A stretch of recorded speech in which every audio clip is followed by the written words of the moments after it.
인간은 피조물이기 때문에 신적 존재 앞에 한번 서고 싶은 그 신비로운 체험을 이렇게 하고 싶기도 하고 또 할 때가 사실은 있습니다. 여러분 그리스에 가보면 사원이 많아요. 그 사원은 그냥 예술품이 아닙니다. 그 사원이 지어진 것은 전부 다 어떤 그 양식에 따라서 그 안에서 있는 의식이 이루어지게 되기 때문에 그 의식에 맞는 그 방식에 따라서 아주 그렇게 지어진 겁니다. 그럼 그 안에서 짐승의 제사도 드리기도 하고 의식을 행해지는데 밀폐된 공간이에요. 완전히 밀폐된 캄캄한 데 이루어지게 되는데 그때 그 의식을 따라 이렇게 가다 보면은 순서가 있어요. 말은 어떻게 하고 또 뭐 어떻게 하고 어떻게 이런 순서를 쭉 따라가면은 신비 체험을 할 수 있습니다. 그래서 이것을 영성 수련회다 그렇게 많이 부르고 있습니다. 그래서 고대 히랍이 그 철학이 많은 이유가 뭐냐니까 그 영성 수련을 하는데 필요한 논리를 제공한 것이 이 철학이에요. 그래서 그 비밀스럽게 이루어지기 때문에 또 무슨 일이 날지 모르기 때문에 그래서 무스테리온 비밀이다 이제 그렇게 이야기를 합니다. 그걸 이제 바울 사도가 그대로 끌고 와요. 나는 복음의 비밀을 맡은 자다 할 때 그 무스테리온 그 비밀을 그대로 끌고 옵니다. 그 말은 뭐냐니까 이 사람들은 그 밀폐된 공간에서 캄캄한 데서 그 시기 진행이 되었지만은 복음이 선포가 되면 이런 신비적인 체험이 있다는 거예요. 하나님의 임재가 있다는 것을 이야기하는 것입니다. 이게 왜 중요하냐니까 이런 임재를 체험하게 될 때 사람들은 두려움을 느끼기도 하고 경외감을 느끼기도 하고 당혹스러움을 느끼기도 하고 어떤 기쁨과 환희에 들어가기도 하고 인간이 체험할 수 있는 아주 극단적인 상황까지 갈 수가 있고 죽음 앞에 서기도 하고 그런 일들이 나타나는 겁니다. 그것을 이론적으로 하는 것이 아니고 체험을 통해서 한다는 거예요. 그러면서 사람들이 바뀝니다. 변화가 된다는 거예요. 근데 복음은 하나님 말씀의 선포가 될 때 이런 일들이 사실은 우리에게 나타난다는 것을 알 수가 있어요. 그런데 하나님께서는 복음만의 그 정상적인 복음은 굉장히 정상적인 방법이죠. 그러니까 불 환히 다 켜놓고 말씀을 선포되는 공적인 자리에서 이루어지게 되는데 하나님께서는 아주 절박하고 힘든 그 순간에 직접적인 어떤 압도적인 체험을 우리에게 주실 때가 있다는 것입니다. 성령을 통해서 아주 강하게 우리에게 역사를 하게 될 때 우리는 그 영광의 체험 안으로 들어가게 돼요. 하나님이 나에게 붙어 있습니다. 주님께서 나를 만지고 있는 거예요. 압도하고 있습니다. 그 무게에 눌려서 어떤 경우는 예배가 마쳤는데도 불구하고 일어날 생각을 안 해요. 밤새도록 앉아있고 그 다음날 일어서서 가기도 하고 뭔가 특별한 능력과 체험이 있게 되는 것을 알게 되는 것이죠. 그래서 그 무게가 너무 크기 때문에 막 맥이 완전히 풀립니다. 기력이 막 다 사라지는 것이죠. 나중에는 서 있을 힘도 없고 말을 할 힘도 없어요. 이 비슷한 게 뭐냐니까 사도 바울이 다메섹 도상에 가게 되면서 영광에 부활하신 주님을 체험을 합니다. 그럼 눈이 멀게 되고 그리고 완전히 맥이 풀립니다.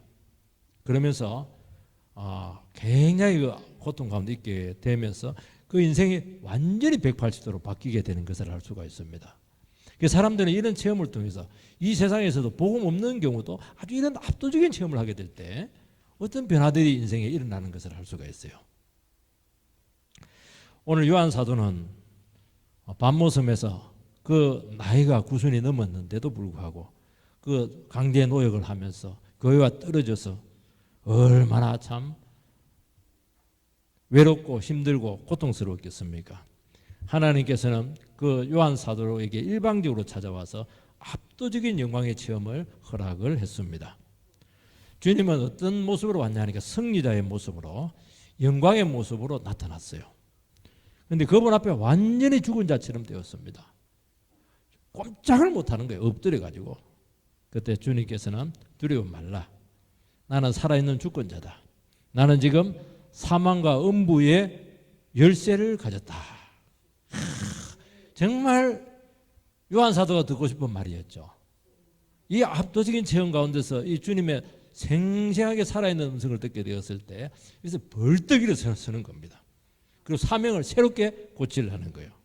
그래서 다시 힘을 내고 있는 것입니다. 저번 전에 인자의 영광 앞에 보인 반응들이죠.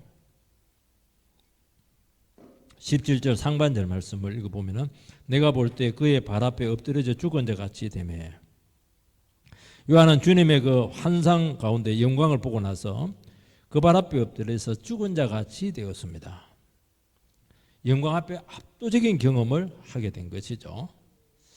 사도 요한은 예수님의 가장 사랑받는 제자였습니다. 자기 스스로도 그래. 내가 제일 사랑받는 제자라고. 막내였던 것 같아요. 나이적으로도. 3년 동안 주님과 함께 했었습니다. 이 사람이 한 30대나 40대 되었으면 한 50년, 60년 만에 예수님을 만난 거예요. 근데 이번에 만나신 주님은 너무나 충격적인 모습이었습니다. 전혀 달랐어요. 영광의 그 주님 앞에서 피조물로서 가지게 되는 아주 전율적인 무서움이 있었고 압도적인 권위에 들어가게 되었었고 절대자 앞에서 느끼는 어떤 경외감을 체험하고 있었다는 것을 알 수가 있습니다. 지금은 안 그런데 아주 제 딸이 어렸을 때 제가 이제 가운을 입고 강대상에서 설교하는 이런 모습들은 집에 있는 그 다정한 그 아빠의 모습하고 달랐어요. 그래서 굉장히 그 조금 그냥 자동인 것 같아요. 좀 먼 것 같은 어떤 이런 그 주의 사자로서의 그 다른 위험들 그런 약간 비슷한 그런 뉘앙스를 가질 수가 있을 것입니다. 예수님께서는 변화산에서 기도하러 올라가셨는데 기도 중에 하나님 아버지께서 갑자기 변형을 시켜버렸습니다. 대개 이제 빛이 났다고 그랬는데 빛이 나면은 반사해서 빛이 나거든요. 반사해서 빛이 나는데 뭐 밤인데 뭐 반사할 게 뭐 있습니까? 예수님은 그 안에서 빛이 뿜어져 나왔어요. 원래 이분이 빛이시기 때문에 영광의 빛이 뿜어져 나왔어요. 그래서 옷이 완전히 휘어졌습니다. 그러니까 제자들이 그 모습에 전혀 다른 모습에 너무 놀라서 무서워가지고 무슨 말을 하는지 모르고 말했다고 그렇게 말하고 있습니다. 정신을 잃었다는 거예요. 여러분 영광에 압도되고 충격으로 바보처럼 멍해졌다는 것입니다. 이사야 선지자가 환상 중에 천상의 의전회의에 참석을 합니다. 천상의 의전회의에. 의전회의라고 하는 것은 전 세계에 대한 결정권이 거기서 이루어진다는 것이죠. 거기 오니까 거룩하고 영감이 충만했습니다. 그때 반응인데 제가 읽어보겠습니다. 이사야서 6장 5절인데 그때 내가 말하되 화로다 나여 망하게 되었도다. 나는 입술이 부정한 사람이요 나는 입술이 부정한 백성 중에 거주하면서 만군의 여호와이신 왕을 배웠음이로다 하였더라. 이사야 선지자는 자기 모든 죄가 드러나게 되고 심판주 앞에서 막 두려워 떨고 있습니다. 그래서 나는 입술이 부정한 자라고. 그래서 결국에는 그 하나님께서는 인두를 가지고 그 입술을 찢어줍니다. 너무나 크고 위대한 하나님 앞에 서게 됐으니까 나는 이제 죽었다는 거예요. 저 엄청난 빛을 어떻게 감당하지 못하겠다는 것입니다. 그게 뭐냐니까 영광의 무게에 압도가 되고 결국에는 여기서 다시 한 번 더 너무나 절망에 빠졌던 이사야 선지자가 나를 배역하고 있는 그 동족들 우상 숭배하는 저 동족들 누가 가리요? 이렇게 할 때 내가 가겠습니다. 그렇게 하면서 결국 그 주님의 보내심에 순종을 하는 것입니다. 우리도 보면 그런 것 같아요. 소명받을 때 보면 싫어요. 선교사 가기도 싫고 소명받기도 싫고 이렇게 하는데 하나님께서 찾아오셔가지고 압도적인 경험을 허락을 하는 것입니다. 그러면 항복을 하고 업죽은 자처럼 막 그런데 항복을 해서 주님 제 인생 없습니다. 나는 주님께 인생 바친 몸입니다.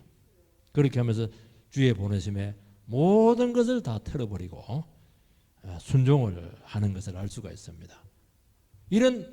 그러니까 요한 사도는 헌신된 자였지만 그 고통스러운 그 순간에 다시 한 번 더 재헌신을 해라는 거예요. 압도적인 경험 가운데 다시 한 번 더 힘을 내라는 것입니다. 우리는 이런 경험을 많이 하면 좋아요. 믿음으로 살아왔는데 너무나 지쳐 있어요. 한번 주님께서 나에게 찾아오셔서 나를 압도해 주시고 나의 믿음의 삶을 계속 할 수 있게 해달라고 그렇게 하는 것이죠. 사도 요한이 본 주님은 특별한 모습입니다. 다정다감하고 따뜻한 모습이 아니었어요.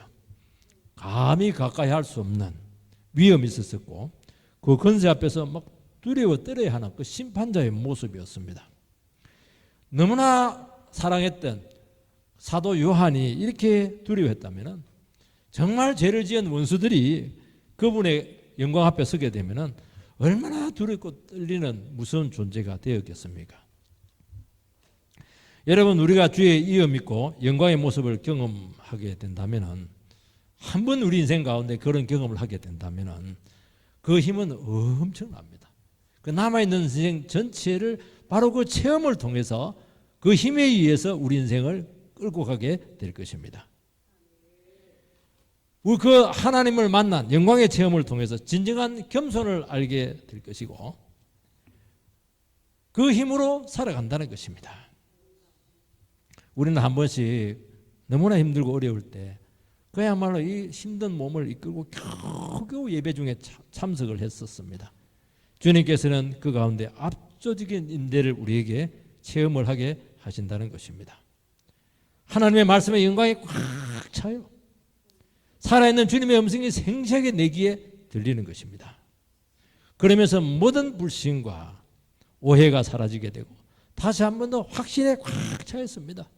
내가 이렇게 절박하고 힘든 가운데 주님 살아있습니까? 내 영혼은 지금 마른 장작처럼 지금 아무것도 지금 할 수 있는 힘이 없어요. 주님은 죽은 것 같습니다. 나는 어떻게 해야 됩니까? 죄에 눌려 있습니다. 괴로워요. 그런 경우가 너무나 많다는 것입니다. 그때 하나님께서는 어떻게 합니까? 영광의 체험을 우리에게 주신다는 것입니다. 이것은 하나님의 말씀을 듣는 것하고 달라요. 생생합니다. 생생하는 거예요. 그리고 막 죄에 눌린 사람들은 막 그냥 괴로워하면서 눈물로 십자가 앞에 나가고 그렇게 한다는 것입니다. 그리고 확신에 서게 되는 것을 알 수가 있습니다. 이것이 우리의 인생을 지탱하는 강력한 힘이 되게 되고 그때부터는 완전히 사람이 달라지게 되는 것이죠. 그래서 이때는 무슨 말을 하냐니까 말씀이 나에게 꽂혔다 그렇게 얘기합니다. 주님이 막 생생하게 나에게 도장을 찍었다. 내 가슴 속에 증거가 막 남아있어요. 가슴이 막 불덩어리가 막 떨어지는 것 같아요. 우리는 주의 사명을 감당하고 또 믿음으로 책임을 지면서 살아가지 않겠습니까? 그런데 너무 지쳐요. 너무 지쳐 있습니다. 위로는 못 받고 계속 감당해야 되고 책임은 막 너무 커지게 되고 아무도 책임을 안 지니까 나에게 책임이 다 넘어왔어요. 그것이 막 내 영혼을 막 짓누르고 있습니다. 몸을 가눌 수가 없고 수족을 움직일 수가 없어요. 꼼짝을 못해요. 뭐 그때 누가 와가지고 위로하면 될 텐데 누가 와가지고 옆에서 막 한마디 막 마음 아픈 소리를 하고 이렇게 하면은 막 서러움이 막 확 밀려오는 거예요. 나는 왜 기도할 존재도 없을까? 막 도망가고 싶은데 도망갈 데도 없어요. 섬인데 어떻게 도망가요? 밤모습에 바다에 빠져 죽는 수밖에 없는 건데요. 그때 주님께서는 절대로 우리를 외면하지 않고 찾아와서 위로하고 쉬게 하고 보듬어주고 세미한 음성으로 우리를 붙드시는 것을 알 수가 있어요. 엘리야처럼 엘리야가 너무너무 힘드니까 먹이고 재우고 일어났다 섰다가 그리고 세미한 음성을 들려주는 겁니다. 사랑의 음성을 들려주는 거예요. 그러면서 다시 한 번 더 사명감이 불타오릅니다. 그분의 임재와 영광을 체험은 특별했고 모든 능력의 원천이 되는 줄을 믿습니다. 개척교회 하신 목사님은 그의 문제로 너무 힘들었어요. 목회를 지금 그만두려고 했습니다. 이분은 정말 대학생이나 청년들 수련회 강사로 늘 설교로 섬겼는데 막 강사로 갈 힘이 없어요.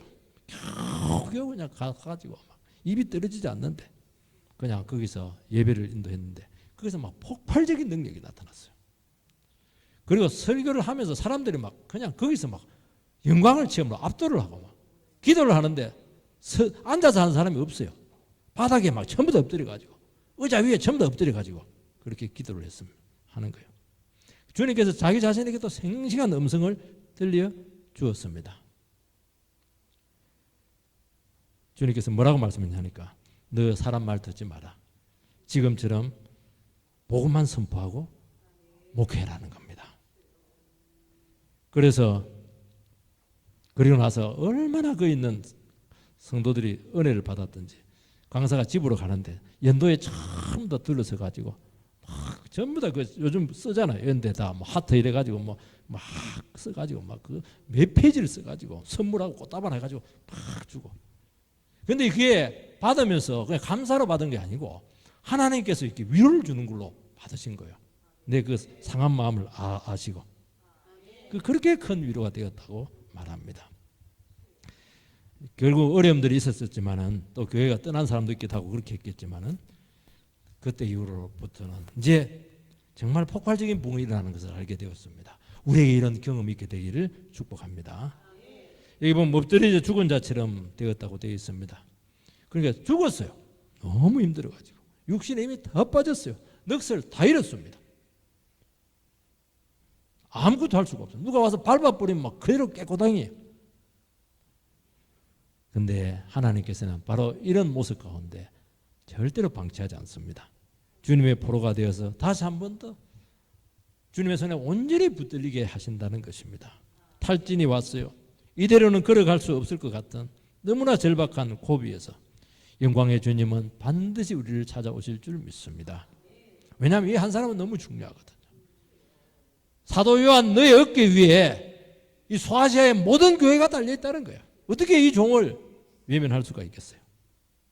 납작 엎드려서 주님의 처분에 맡기고 모든 것을 다시 한 번 더 드리는 것입니다. 육신적으로는 가장 연약한 순간일지 모르겠지만은 주님 앞에서 가장 강한 자로 거듭나게 되는 순간인 것입니다. 두 번째는 주님의 위로하심이 나타났습니다. 17절 하반절 그 다음에 18절 말씀을 읽어보면은 그가 오른손을 내게 얹고 이르시되 두려워하지 말라. 나는 처음이요 마지막이니 곧 살아있는 자라. 내가 전에 죽었었노라. 볼지어다 이제 세세토록 살아있어서 사망과 음부의 열쇠를 가졌노니.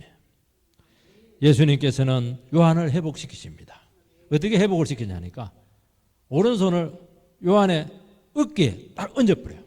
두려워하지 말라 그렇게 말씀을 했습니다. 대개 이제 어깨에 주님의 오른손을 얹고 말씀하신 경우는 성경에는 이 장면밖에 없어요. 여기서만 나옵니다. 굉장히 깊이 터치를 했다는 거예요. 쉽게 말해서 주의 오른손이라고 하는 것은 능력의 팔도 되지만은 여러분 오른손이라고 하는 것은 얼마든지 사용할 준비가 다 되어 있다는 겁니다.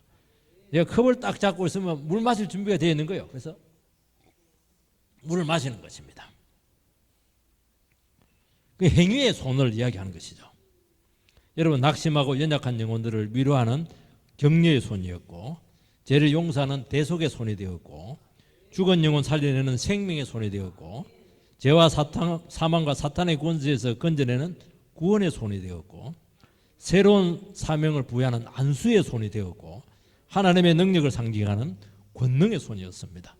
그러니까 이 예수님의 손이라고 하는 것은 뭐 터치만 되면은 다 되는 거예요. 여러분의 주님께서 여러분 인생 가운데 가슴을 한번 스치고만 지나면 이런 능력이 나타나는 거예요. 참 신기한 능력이에요.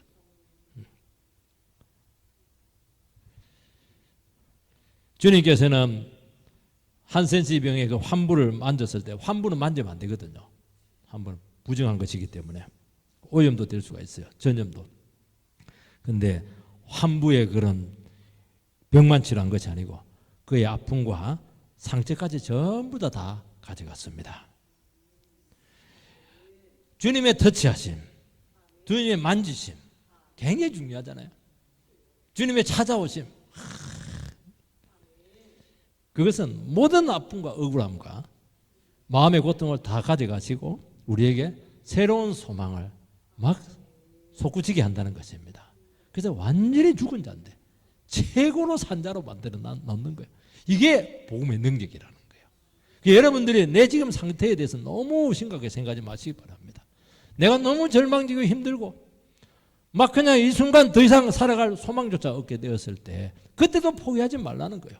주님께 어떻게 찾아오셔서 우리를 한번 싹 터치하면 돼요.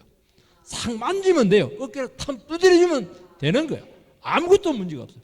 돈을 당장 주는 것은 아닐 겁니다. 지금 돈이 중요한 게 아니잖아요. 죽느냐 사느냐는 그런 고비 가운데 있는데 주님 살아 계시느냐, 내 편이느냐, 진짜 주님께서 능력자냐, 이런 것들이 중요한 문제거든요. 그때 주님께서는 두려워하지 말라. 정말 사도 요한이 듣고 싶은 말 아니겠습니까? 인생들은 너무 두려워요. 왜냐하니까 피조물이기 때문에 정말 두려움을 막 안고 삽니다. 그래서 두려워하지 말아라. 자신감을 다 잃고 지금 막 무서워하고 있습니다. 나이 많고 힘없고 도울 동력자 없고 교회와 떨어져 있고 그 나이에 무슨 인생 계획을 세울 수가 있겠어요. 얼마나 핍박 가운데 있습니까? 외로움 속에 유배되어서 막 위축될 대로 위축되어 있습니다. 얼마나 격려가 필요해요. 거기 와가지고 와 그렇게 침체하고 있어. 일어나 그런다고 되는 게 아니에요. 두려워하지 마. 걱정하지 마. 너 잘할 수 있다니까. 지금까지 너는 최선을 다해왔고 내가 지금 현재 비참한 상태에 있는 것은 네가 죄를 지었기 때문에 그런 것이 아니고 나의 사명 감당하다가 끝까지 책임을 지려고 하다가 이 자리까지 온 거야. 너는 나를 대신해서 고통을 당하고 있는 거야.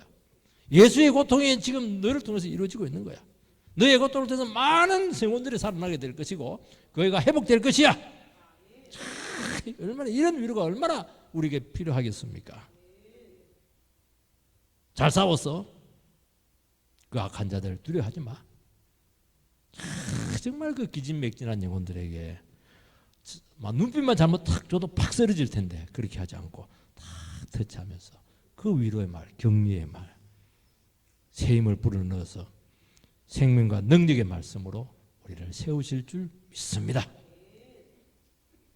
우리는 사도 요한처럼 영적인 권세가 있고 뛰어난 그런 분들은 위로가 필요 없다고 생각을 해요. 도리어 약한 사람들, 믿음이 없는 약한 이런 사람들이 격려가 필요하다고 생각합니다. 그분들도 당연히 격려가 필요하죠. 여러분 영성이 있고 신앙이 좋다 하는 것은 책임이 많다고 하는 것은 어찌 보면 세상적으로 봤을 때는 그 영혼의 제일 취약한 처지에 있다는 겁니다. 이런 영혼들은 하나님 한 분만 의지하고 아무것도 준비가 되어 있는 게 없어요. 정말 하나님께 돌봐주지 않으면 이 사람은 한순간에 나락으로 떨어질 수가 있는 거예요. 믿음이 좋다고 하는 것은 반대로 뒤집어서 이야기하면은 도리어 잠재적인 불안이 그 심령 속에 들어있다는 거예요. 자기를 방어해 줄 수 있는 것이 없고 할 수 있는 것이 아무것도 없습니다. 우리는 믿음 있지만 다 방어 다 해놨잖아요. 보호장치 다 해놨잖아요. 근데 사도 요한은 그 은행이 있습니까? 돈이 무슨 필요 있어요? 아무것도 보호장치가 없어요. 불안과 염려로 두 다리 뻗고 어떻게 잘 수가 있겠습니까? 내일 어떻게 될지요? 알 수가 없는 거예요. 자기 자신뿐만 아니라 주위에서 일어나는 그 잠재적인 불안 요인이 너무 많은 거예요. 그래서 약간의 변화에도 대처할 수 있는 방법이 없다 보니까 사람이 굉장히 예민해질 수가 있습니다. 그러니까 주님의 위로와 격려 없이는 절대로 살아갈 수가 없습니다. 그런데 이게 최고입니다. 최고. 나는 의지할 것 없다. 나는 주님 한 분밖에 없다. 쫓아갈 친정도 없다. 그렇게 할 때. 그러니까 상황이 전개되는 거 보면 힘든 거예요. 그런데 뒤집어서 이야기하면 주님께서 막 직접 터치가 막 계속 오는 거예요. 주님의 살아계시면 계속 역사를 하는 거예요. 제일 강건한 사람이죠. 여러분 지금까지 우리가 망하지 않고 여기까지 왔습니다. 생각이 나죠?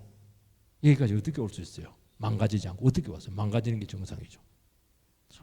우리는 보장도 없지만은 주의 격려로 믿음의 발걸음을 또다시 뛸 수가 있습니다. 요 힘으로 가는 거예요. 우리가 다 갖추고 다 누리고 그거 아닙니다. 그렇게 되질 않아요. 거의 기진맥진한 죽은 자처럼 되었지만은 그 순간순간마다 그러니까 이 말씀이 그냥 말씀이 아닌 거예요. 특별한 말씀이라는 거예요. 나에게만 주시는 특별한 말씀이 온다는 거예요. 그 말씀을 받아야 된다는 거예요. 거기서 새 힘을 받아서 우리가 강건하게 세워질 줄 믿습니다. 세 번째는 주님께서 자기를 증거합니다. 주님 사도 요한이 예수님 몰랐습니까? 근데 사도 요한이 잊어버렸어요. 예수님이 어떤 분인가 잊어버렸어요. 예수님 와가지고 나는 이런 사람이야. 다시 한 번 더 얘기해 줍니다. 우리 부모님하고 같이 있고 이렇게 해도 부모님 잘 알죠? 너무 어렵고 힘들 때는 그 부모님을 잊어버려요. 그때 부모님 와가지고 나는 이런 분이야. 나는 너를 끝까지 지지해. 나는 너 편이야. 이 말 해줘야 돼요. 이 말 해주면 알지만은 확신 위에 딱 서는 겁니다. 예수님께서는 왜 찾아와가지고 다른 이야기 안 합니다. 용기를 내. 나 계획이 있다. 그런 거 안 하고 나는 이런 사람이야. 나는 이런 하나님이야. 나는 이런 하나님이야. 그 얘기를 하는 거예요. 왜냐하니까 그분을 알아야 일어설 수 있거든요. 17절 하반절에서 18절 말씀 다시 한번 읽어보면 나는 처음이요 마지막이니 곧 살아있는 자라 내가 전에 죽었었노라 볼지어다 이제 세세토록 살아있어 사망과 음부의 열쇠를 가졌노니 세 가지로 예수님께서는 자기를 소개하고 있습니다. 첫 번째는 예수님은 자기 자신을 처음이요 마지막이라 알파와 오메가 과거 성경에는 처음과 나중이라 그렇게 된 똑같은 말입니다. 그 말은 뭐냐니까 모든 시작은 이분에게부터 시작이 되고 최종적인 결말을 내시는 분도 이분이고 모든 것을 결정하시는 분도 주님이십니다. 세상에서 일어나는 모든 일들은 과로가 있습니다. 이분의 과로 안에 다 들어있다는 거예요. 이분은 전체를 포괄합니다. 일어나는 모든 일을 끝까지 다 보시고 그 시초부터 결말까지 앞으로 전개될 것까지 다 알고 계신다는 것입니다. 이분은 역사의 주관자라는 것이죠. 존재의 본질까지 다 알고 있습니다. 우린 모르잖아요. 모든 것은 그분의 뜻대로 된다는 것입니다. 우린 늘 듣던 이야기잖아요. 그죠? 지금은 늘 듣던 이야기 아니에요. 너무너무 새로운 이야기예요. 이 말이 필요하다. 이 말이.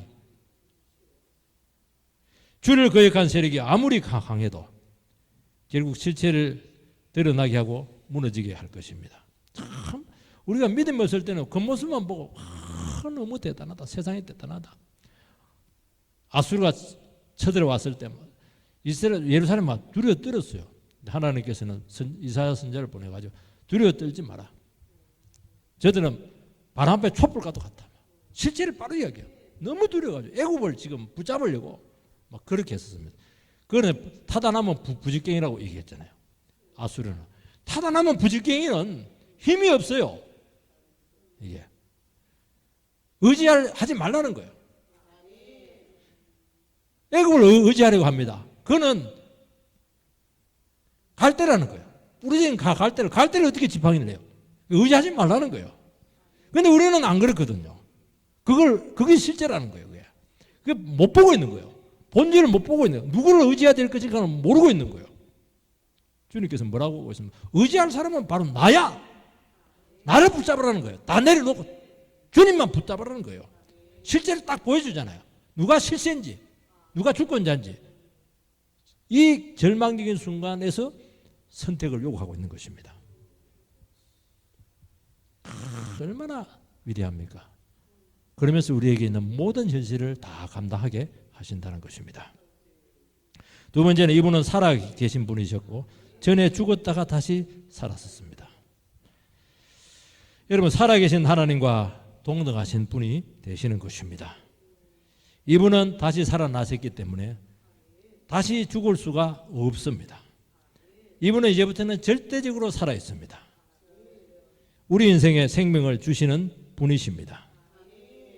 그래서 우리가 이분 안에 있으면 죽지 않고 계속 생명을 얻고 어떤 처지에서도 영원히 고갈되지 않습니다. 이분은 계속 살아계시기 때문에 그분께서 하신 약속은 계속 유효합니다. 여호와 하나님이 스스로 계신다는 말이 무슨 말입니까? 언약의 하나님이라는 것을 이야기하는 것입니다. 하나님은 우리에게 많은 약속을 했는데 그 약속이 성경책에 있는 거예요. 이 성경책을 뭘로 우리가 믿을 수가 있겠습니까? 그 약속을 맺었던 당사자인 예수님이 살아계시기 때문에 믿는 거예요. 그걸 이야기하는 것입니다. 그분은 언제나 오늘로 계십니다. 그분은 언제나 현재이에요. 아브라함과 이삭과 야곱의 하나님이었다가 아니고 하나님이다는 거예요. 왜냐하면 그분은 살아계시기 때문이죠. 그래서 아브라함에게 있었던 그 말이, 그 믿음을 내가 그대로 쓰면은 그대로 오늘 이루어진다는 거예요. 얼마나 위대한 능력의 주가 되십니까? 그리고 그분께서는 완전한 정인이 되신다는 것입니다. 왜냐하니까 다 알고 있고 살아계시기 때문이죠. 사고를 당했는데 목격자가 없으면 참 억울하죠. 정인을 찾았지만 찾자마자 죽어버리면 무슨 의미가 있겠습니까? 성도는 주님만이 정인이 되십니다. 주님이 우리의 정은해 주지 않고 증거해 주지 않으면 너무 억울한 거예요. 우리는 바보 중에 상바보입니다. 주님은 영원히 살아계셔서 우리의 전 삶의 정인이 되어 주시겠다고 말씀하고 있습니다. 우리를 변화하고 지키신 정인이 된다고 하는 것은 진실을 이야기를 해서 우리를 끝까지 증거해 주고 지켜내겠다는 거예요. 우리는 신앙 때문에 억울한 일을 당하고 손해보고 하소연할 때도 없어요. 그러나 끝까지 강력한 믿음으로 나가라는 겁니다. 왜요? 주님께서 너의 강력한 정인이 되어 주신다는 겁니다. 계속 지지해 주겠다는 거예요. 이분은 전에 죽었던 부분이셨습니다. 죽을 수 없는 분이 죽었다면 비밀이 많죠. 스스로 죽음의 길을 갔든지 아니면 불멸의 하나님께서 죽어야 해결될 수 있는 엄청난 문제가 있기 때문이에요. 나중에 이게 밝혀진 사실인데 인간의 죄를 해결하기 위해서 죽었습니다. 이게 감당할 수 없는 은혜라는 것입니다. 모든 것은 이 주님의 죽음 안에서 시작이 되었고 이해가 되고 매듭이 지어졌다는 것입니다. 그래서 전에 죽었어요. 이분께서. 이 죽음을 통해서 모든 인생의 문제를 다 해결을 한 것입니다. 복음은 바로 이거예요. 복음의 비밀은 예수의 죽음에서 나오는 거예요. 하나님의 아들이 육신을 입고 온 것은 죽기 위해서입니다. 죽기 위해서 스스로 연약하게 되셨고 절망의 자리로 스스로 찾아갔습니다. 이 비밀이죠. 이 비밀. 이 비밀. 어린 양의 비밀입니다. 예수님께서 죽으신 것은 모든 인생의 비밀을 푸는 비결이 될 줄 믿습니다. 이분을 통해서 재용서의 축복이 왔고 성령이 우리에게 오시게 된 것입니다. 이 예수의 죽음이 없으면 우리에게는 아무 일도 일어나잖아요. 그게 그 문제. 왜냐니까 우리 안에 근본적인 문제가 해결이 안 되는데 어떻게 성령이 와요? 어떻게 기도 응답이 올 수가 있습니까? 어떻게 재용서를 받을 수가 있어요? 절망이죠. 절벽이죠. 절벽. 여러분 이분의 구원은 완전합니다. 우리의 행위와 상관없이 완전해요. 그리고 우리는 재용서만 받은 것만 생각하는데 그거 갖고 안 돼요. 예수의 그 거룩한 너가 우리에게 전가돼야 돼요. 우리에게 입혀져야 돼요. 너가 의롭다. 너는 하나님의 아들이다. 이게 증거가 돼야 되는 거예요. 인정이 돼야 되는 거예요. 얼마나 당당한 지위를 확보를 합니까?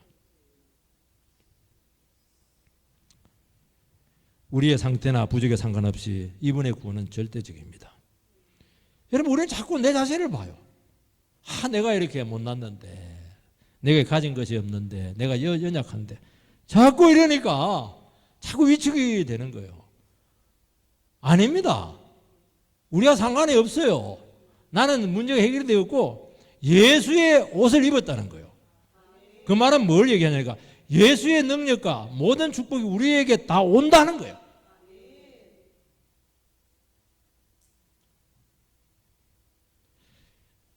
은혜와 믿음은 공로 없는 자에게 거저 주시는 하나님의 엄청난 선물입니다. 여러분 이것이요. 여기서 기독교는 갈라집니다. 그래도 우리가 수고해야지 노력해야지. 아니에요. 가톨릭은 자꾸 노력을 하는데 노력하는 게 아닙니다. 우리는 은혜 받은 사람입니다. 은혜 받으면 끝난 문제예요. 여러분들. 예수만 믿고 나가면 끝난 문제예요. 우리는 공로가 없잖아요. 거저 주시는 엄청난 선물이지 않겠습니까? 이게 왜 중요하냐니까 우리 인생에 불가능한 것이 얼마나 많아요. 근데 은혜 붙들고 가면 불가능한 것이 가능하게 된다는 거예요. 우리는 없는 게 너무 많아요. 뭘 하려면 진짜 돈이 없어요. 너무 없어요. 그런데 믿음 붙잡고 가면은 있게 합니다. 참 신기해요. 우리는 전부 다 부족해요. 너무 없어요. 그런데 주의 말씀 의지하고 가면은 그렇게 풍성할 수가 없어요. 여러분 많이 가졌다고 해서 풍성할 것 같아요? 아닙니다. 하나님께로 오는 은혜가 있어야 풍성한 거예요. 우리는 너무나 고통 중에 있습니다. 그렇지만은 고통 가운데서 부르짖기도 하니까 거기서 막 소망이 생기는 거예요. 우리 너무 약해요. 약한데 그렇게 강해지는 겁니다. 이 예수의 구원이 완벽하다는 거예요. 세 번째는 이분의 죽음과 다시 살아나셔서 절대적인 생명을 가지심으로써 사망과 음부의 열쇠를 가졌다는 거예요. 사망과 암흑과 혼돈과 사후세계까지 이제 지배하게 된 주권자가 되신 것입니다. 우리는 이 세상에서만 예수께서 주권자가 되신다고 생각하는데 안 그래요. 사후세계, 죽음의 세계, 지옥세계, 음부의 세계, 어둠의 세계, 혼돈의 세계, 모든 세계도 주님께서 주권자가 되신다는 것입니다. 이거는 굉장한 축복이에요. 이 말은 뭐냐? 이분이 내 편이 되어주시기만 한다면은 이 세상에서 어떤 것도 두려워할 것이 없는 거예요. 죽음도 공포도 두려움도 지옥도 아무것도 두려워할 게 없어요. 더 이상 우리를 절망으로 몰고 갈 수 있는 것은 없습니다. 주님께서는 인간의 연약과 죽음을 극복하신 분이시고 우리 그것까지 다 죽음까지 다 도우셨습니다. 그러니까 우리는 이미 승리한 싸움을 한 겁니다. 우리는 마귀의 역사를 두려워하는데요. 두려워할 거 없어요. 이미 마귀는 주님의 손안에 지금 잡혀 있는 거예요. 그럼 왜 있느냐? 성도들을 돕기 위해서 있는 거예요. 어떻게 돕느냐는 거야. 마귀를 통해서 어떻게 돕습니까? 우리를 거룩하게 만들잖아요. 우리 시험에 들게 하고 이래가지고 막 기도하게 해서 우리를 하여금 다시 한 번 더 믿음으로 서게 하잖아요. 악역이 있어야 주인공이 빛나는 겁니다. 우리를 빛나게 하기 위해서 악역으로 두신 거예요. 그 다 캐스팅한 분이 누구냐? 주님이시라니까요. 여러분 주위에 막 힘들게 하는 사람이 있고 그렇게 할 때 감사하세요. 왜냐하면 그 사람 없으면 나는 주인공이 될 수가 없어요. 이미 승리한 싸움이라는 거예요. 그들은 나를 위해서 필요한 조교고 도구에 불과하다는 거예요. 마귀를 대적하세요. 필요합니다. 죽음 앞에서 놀라운 생명의 역사가 될 줄 믿습니다. 이런 능력이 우리 가운데 임하게 되기를 주의 이름으로 축원드립니다.